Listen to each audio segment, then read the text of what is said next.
여러분, 병원에만 가면 혈압이 높게 나온 경험 있으십니까? 집에서는 멀쩡한데 병원에서만 수치가 뛰어올라 의사에게 고혈압입니다 라는 말을 듣고 불안해지는 경우 말입니다. 저 역시 환자들을 만나면서 이런 고민을 하시는 분들을 수없이 보았습니다.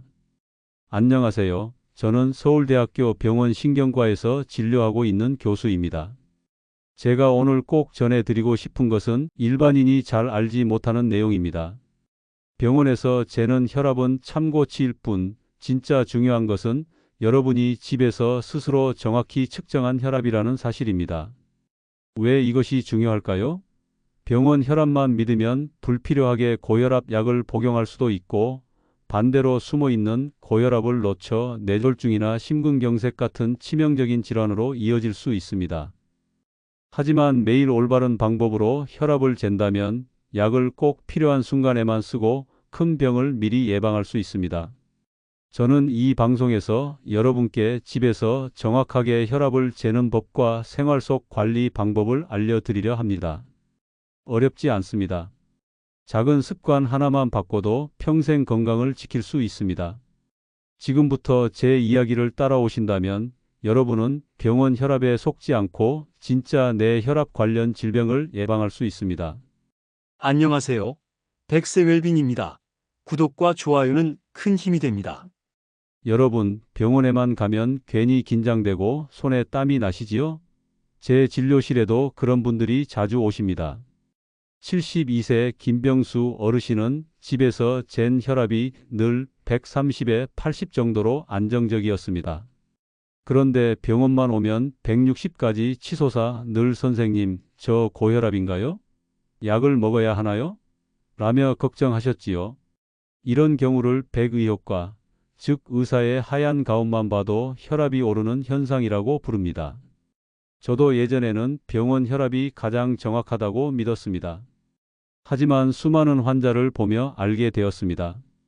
병원에서 나온 수치는 불안과 긴장이 더해진 일시적 혈압일 뿐 그 사람의 평소 혈압과는 다를 수 있다는 사실입니다. 그래서 김병수 어르신처럼 집에서는 정상이지만 병원에서만 높아 불필요하게 약을 시작하는 분들이 있고, 반대로 병원에선 괜찮아 보이지만 실제 생활에서는 높은 혈압을 놓쳐서 위험을 키우는 경우도 있습니다. 혈압은 단순한 숫자가 아니라 뇌졸중이나 심근경색 같은 큰 병을 예고하는 중요한 신호입니다. 작은 착오 하나가 평생 건강을 좌우하지요. 그래서 저는 환자분들께 이렇게 말씀드립니다. 병원 혈압은 참고만 하십시오. 진짜 중요한 건 집에서 잰 수치입니다. 여러분도 의사 앞에서 혈압기를 차면 괜히 불안해 심장이 두근거리고 수치가 올라가는 경험을 해보셨을 겁니다. 부끄러운 일이 아니라 누구에게나 나타날 수 있는 자연스러운 현상입니다. 중요한 건 그 차이를 이해하고 병원 수치에만 의존하지 않는 것입니다. 그래야 불필요한 약을 피하고 진짜 위험할 때는 미리 대처할 수 있습니다. 이것이 백의 효과를 아는 이유이며 여러분 건강을 지키는 첫걸음입니다. 여러분, 그렇다면 집에서는 어떻게 혈압을 재야 가장 정확할까요? 사실 방법만 제대로 지키면 병원보다 훨씬 믿을 만한 결과를 얻을 수 있습니다. 저는 환자분들께 늘 이렇게 말씀드립니다. 좋은 혈압 측정은 비싼 기계가 아니라 올바른 습관에서 나옵니다. 먼저 혈압계는 팔뚝에 차는 상완 전자혈압계를 권해드립니다. 손목이나 손가락으로 재는 제품도 있지만 노인분들의 혈관 상태를 고려하면 팔뚝 혈압계가 가장 정확합니다. 시중에 5만 원 정도면 충분히 좋은 제품을 구하실 수 있으니 굳이 비싼 것을 고집하지 않으셔도 됩니다. 둘째, 재는 시간과 상황이 중요합니다. 아침에 일어나 활동을 시작하기 전 화장실을 다녀오고 10분 정도 의자에 앉아 편안히 쉰 뒤 측정하는 것이 가장 좋습니다. 반대로 두통이 있을 때, 화가 나 있을 때, 막 걸어와서 숨이 찰 때는 절대 재지 마십시오. 그때의 혈압은 몸이 흥분해서 일시적으로 높아진 수치이기 때문에 진짜 상태를 반영하지 않습니다. 셋째, 2번 연속으로 측정해 첫 수치는 버리고 두 번째 수치를 기록하십시오. 처음에는 긴장으로 혈압이 높게 나올 수 있는데 잠시 후 다시 재면 조금 더 안정된 값이 나옵니다. 저는 이 두 번째 값을 진짜 내 혈압이라고 설명합니다. 마지막으로 이렇게 잰 수치를 반드시 노트나 종이에 기록해 두십시오. 하루치만 보고는 알 수 없지만 일주일 이상 쌓이면 내 혈압이 일정한지 오르내림이 심한지 흐름이 보입니다. 병원에 오실 때 이 기록을 가져오시면 의사가 훨씬 정확하게 판단할 수 있습니다. 여러분, 혈압은 병원에서 만들어지는 숫자가 아닙니다. 내 생활 속에서 차분히 기록한 수치가 바로 내 건강을 지키는 가장 확실한 도구입니다. 이 습관만 들이면 불필요한 걱정을 줄이고 큰 병을 미리 예방할 수 있습니다. 여러분, 혈압을 잴 때 중요한 것은 정확한 상황을 만드는 것입니다. 제가 진료실에서 가장 자주 듣는 이야기가 있습니다. 교수님, 머리가 아플 때마다 혈압을 재봤더니 늘 높게 나와요. 이런 경우가 참 많습니다. 하지만 두통이나 가슴 두근거림이 있을 때 재면 그 순간의 흥분 때문에 당연히 혈압이 올라가 있습니다. 그것은 진짜 내 혈압이 아니라 몸이 힘들다는 신호일 뿐입니다. 또 어떤 분은 식사 직후나 막 집안일을 하고 땀을 흘린 직후에 혈압을 재십니다. 이런 경우에도 수치가 높게 나옵니다. 혈압은 안정된 상태에서의 수치, 즉 안정시 혈압을 기준으로 해야 합니다. 그래서 저는 환자분들께 증상이 있을 때는 재지 말고 오히려 괜찮을 때 차분히 재야 합니다 라고 늘 강조합니다. 측정 자세도 매우 중요합니다. 의자에 앉아 등을 기대고 발은 바닥에 가지런히 두셔야 합니다. 다리를 꼬거나 발끝만 닿아 있으면 혈압이 달라집니다. 팔은 심장 높이에 두고 커프가 너무 느슨하거나 너무 조여도 정확하지 않습니다. 이런 작은 차이가 혈압을 10 이상 바꿀 수 있습니다. 그리고 또 하나, 혈압을 한 번만 재고 오늘은 괜찮네 하고 넘어가시는 분들이 많습니다. 하지만 혈압은 늘 오르내림이 있기 때문에 최소 2번은 재셔야 합니다. 첫 번째는 몸이 긴장해 높게 나올 수 있으니 버리고 두 번째 값을 기록하는 것이 안전합니다. 여러분도 혹시 잘못된 습관으로 재고 있지는 않으신지 돌아보시기 바랍니다. 정확히 잰 혈압만이 불필요한 걱정을 덜고 진짜 위험을 알려주는 길잡이가 됩니다. 여러분, 소금을 많이 먹으면 혈압이 오른다라는 말 많이 들어보셨지요? 그런데 왜 그런지 제대로 아시는 분은 드뭅니다. 예전에는 단순히 소금을 많이 먹으면 몸에 물이 차서 혈압이 높아진다고 설명하곤 했습니다. 하지만 실제로 우리 몸은 소금을 많이 먹어도 균형을 맞추기 위해 나트륨을 배출합니다. 혈액 속 소금 농도는 거의 변하지 않습니다. 그렇다면 왜 짜게 먹으면 혈압이 오를까요?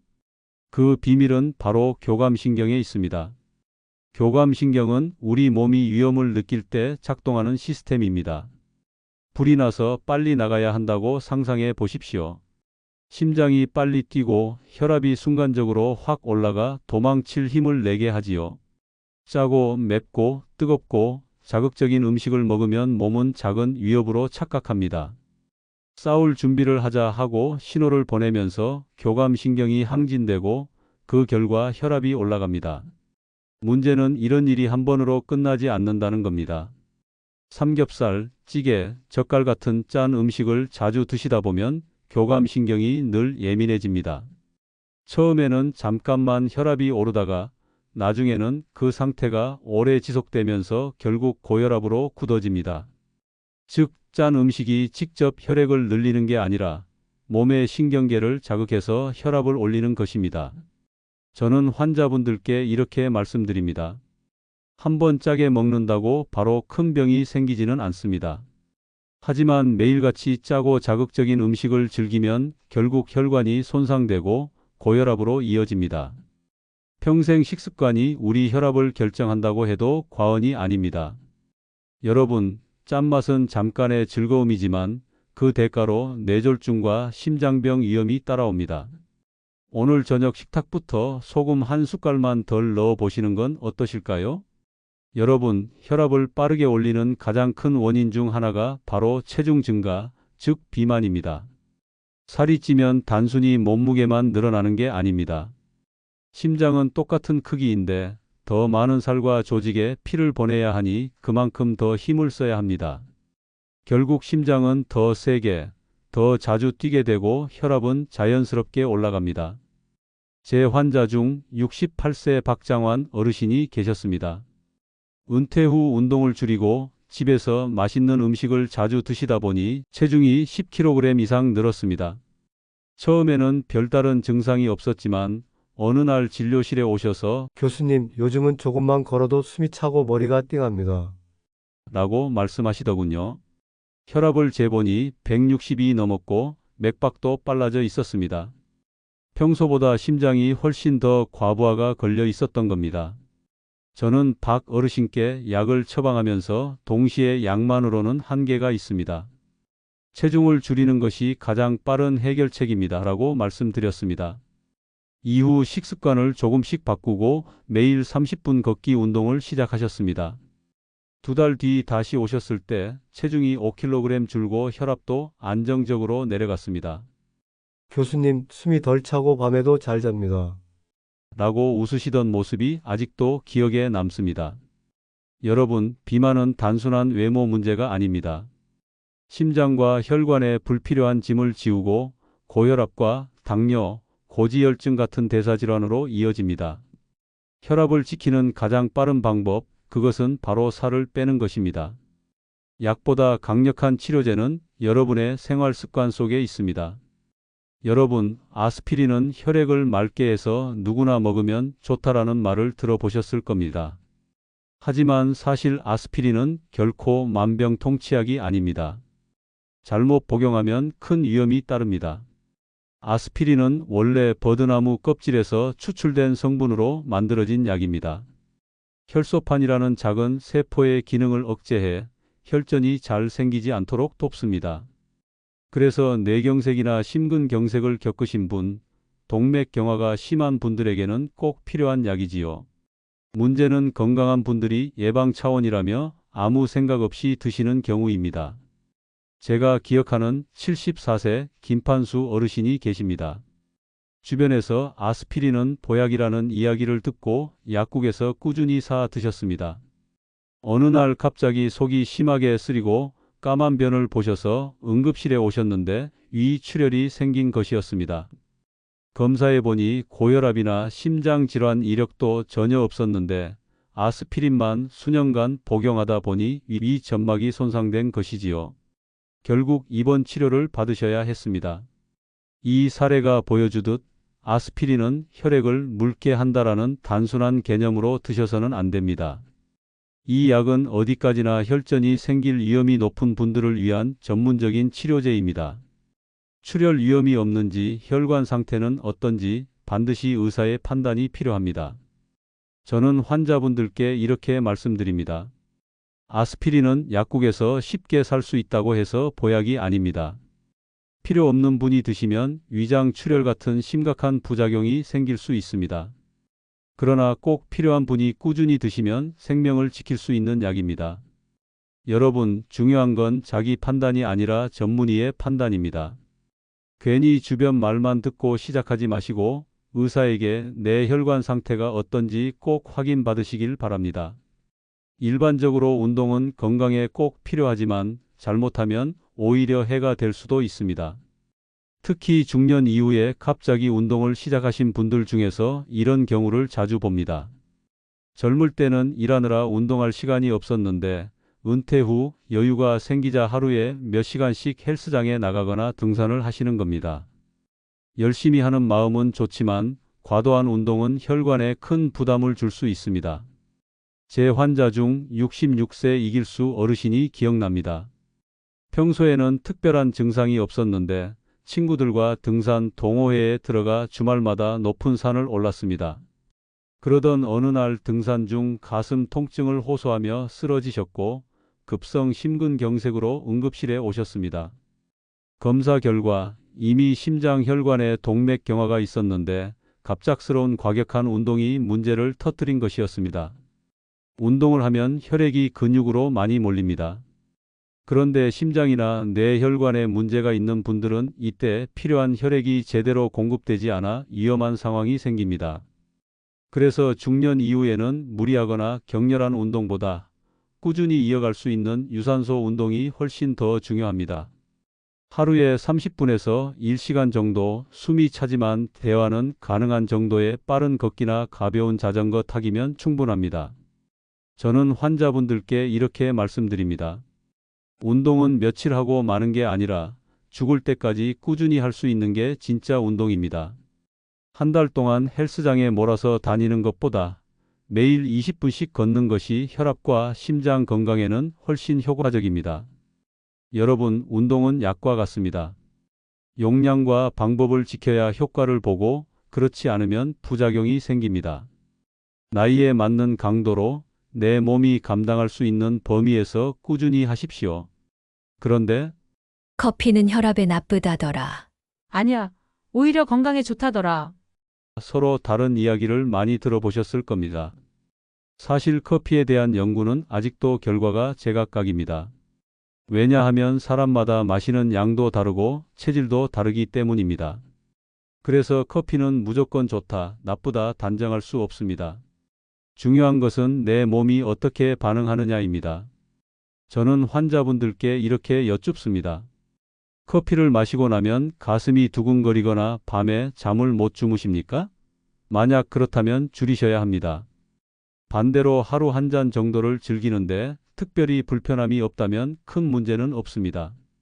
실제로 커피의 카페인은 이뇨 작용과 각성 효과가 있어서 어떤 분들에겐 피곤함을 줄이고 집중력을 높여주기도 합니다. 하지만 심장이 약하거나 혈압이 높은 분에게는 자극이 될 수 있습니다. 실제로 70세 정경래 어르신이 계셨습니다.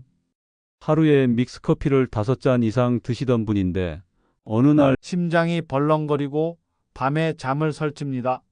라며 찾아오셨습니다. 커피 양을 하루 한 잔으로 줄이자 두근거림이 사라지고 혈압도 한결 안정되셨습니다. 이처럼 커피의 안전한 양은 사람마다 다르다는 점을 꼭 기억하셔야 합니다. 또 한 가지 중요한 것은 커피보다 더 우선해야 할 생활 습관이 있다는 겁니다. 약을 제때 챙겨 드시고 혈압을 정확히 기록하며 꾸준히 운동하는 것이 훨씬 더 큰 효과를 줍니다. 커피는 그저 작은 생활 요소일 뿐입니다. 여러분, 나는 커피를 완전히 끊어야 하나 걱정하지 않으셔도 됩니다. 하루 한 잔 정도는 대부분 무리가 없습니다. 다만 두근거림이나 불면이 생긴다면 줄이셔야 합니다. 여러분, 오늘 제 이야기를 따라오시면서 무엇을 느끼셨습니까? 병원에서 오락가락하는 혈압 수치에 불안해하시던 마음이 이제는 조금은 풀리셨을 겁니다. 저는 늘 이렇게 말씀드립니다. 혈압은 의사가 만들어주는 숫자가 아니라 스스로 지켜내는 생활의 기록입니다. 우리가 살아가는 매일의 식탁, 몸을 움직이는 작은 습관, 그리고 집에서 차분히 잰 혈압 한 줄이 모여 결국 평생의 건강을 결정합니다. 약이냐, 운동이냐, 커피냐, 어떤 것이 더 중요한지 헷갈릴 때도 많지만 결국 해답은 단순합니다. 내 몸을 잘 이해하고 내 생활을 조금씩 바꾸는 것, 그것이야말로 뇌와 심장을 오래도록 지키는 길입니다. 지금이라도 올바른 방법을 알면 누구든 건강을 다시 세울 수 있습니다. 여러분이 오늘부터 차분히 혈압을 기록하고 식습관을 조절하고 작은 걸음을 내딛는 순간 이미 건강한 100세를 향한 발걸음을 떼신 것입니다. 이제 저는 여러분께 마지막으로 부탁드립니다. 여러분의 삶이 조금 더 길고 조금 더 행복해지기를 진심으로 바랍니다. 저와 함께 그 길을 걸어가고 싶으시다면 100세 웰빙 채널을 꼭 구독해 주십시오. 좋아요와 알림 설정도 잊지 마시고요. 여러분의 관심과 참여가 저에게는 큰 힘이 되고 무엇보다 여러분 자신에게 건강을 지키는 든든한 약속이 됩니다. 혈압은 숫자가 아니라 내 삶의 이야기입니다. 오늘부터는 두려움이 아니라 희망으로 그 숫자를 마주하시길 바랍니다. 100세 웰빙이 언제나 여러분 곁에서 함께 하겠습니다. 감사합니다.